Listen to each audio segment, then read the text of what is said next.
Welcome back inside Low Country Live. Alan Wheeler from Coastal Design Builders is here for our weekly Ask Alan Anything segment. Today we're talking about a big homeowner concern, contracting job delays. Alan is here to discuss why they happen and how to deal with them. Alan, welcome back to the program. This seems like a nightmare. You already picked out the colors, everything you want, all your furniture, cabinets, everything like that, and then they say, well, it's going to take a little bit longer. So why exactly does that happen?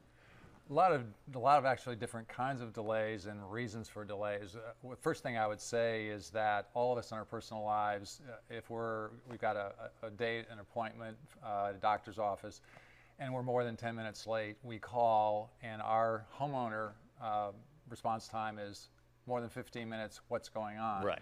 Okay. Translate into all building of custom homes and remodeling. That means 1 or 2 hour possibility instead of just 15 minutes. That's the first thing. Well, this is the big thing. I mean, it's where people are going to live. So obviously you want this thing done. And if someone quotes you on a date, then you want it done that date, but not necessarily true all the time. Well, no, and I'll get that call 15 minutes later and I'll have to explain. But inspections are one of the big delays. They're scheduled inspections that homeowners know are coming. Mm-hmm.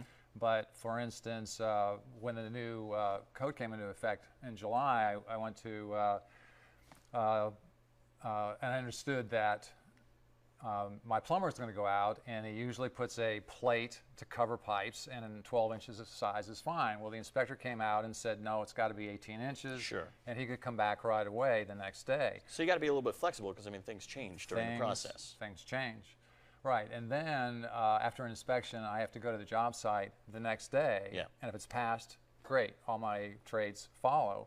But if not, then based on what I have to correct, the trade may not be available for another day or two. Uh-huh. Another big key factor here is delivery time.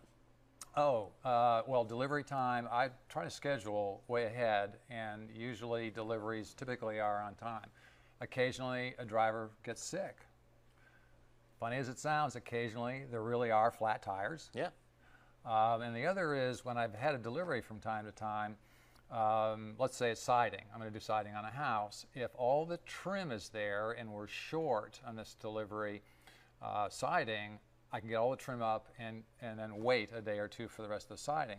But if I have all the siding and no trim, I can't do anything. Then you can't do anything. Delay. Exactly. Delay. Yeah. Huh. There you go. Another reason you say is out of stock items. This is probably one of the most frustrating things that you come into contact with every day, as well as a homeowner. Well, yes, because I'll plan, and when I place an order, I usually call it in or send it in, and I don't get a, well, we're out of stock. I expect it to be there.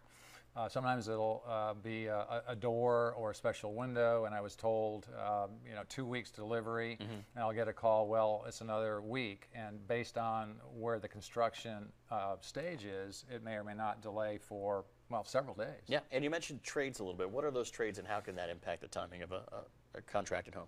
Well, I'll schedule trades weeks in advance, and several things can happen. One is they will show up and they've forgotten something that hadn't taken care of. Another is that I know they're at another job and they have a change order. Homeowner says, well, would you stay one more day and do this? So then they'll call me and I'll have to wait a day on my job. Yeah. Yeah. So if somebody gives you a date, can you expect 2 to 3 weeks if these things kind of arise? Is that kind of the typical? Yeah, if I have a shorter project, let's say an addition that might be 2 months, mm-hmm. I will probably talk with them saying we can do this in 10 weeks instead of 8 weeks. Indeed. As always, patience is a virtue when building a structure that you're going to live in. You got to kind of take the ebb and flow with this whole thing. It's a process, right? Yeah. And a lot of adjustments have to be made. Indeed. Mention your sponsor quickly. Oh, yes. Buck Lumber, yep. Maybank Highway, all your building supplies, windows and doors. There you go. And if you want to ask this man, Alan, anything about contracting work from floor to ceiling, just call that number on your screen or hit that website right there, and we will discuss your issue live on the air on Low Country Live on Tuesdays. Alan, thank you so much for your time. Hey, John. Do Thanks. Appreciate it as always. Thank you. We'll be right back with more Low Country Live. Stay with us.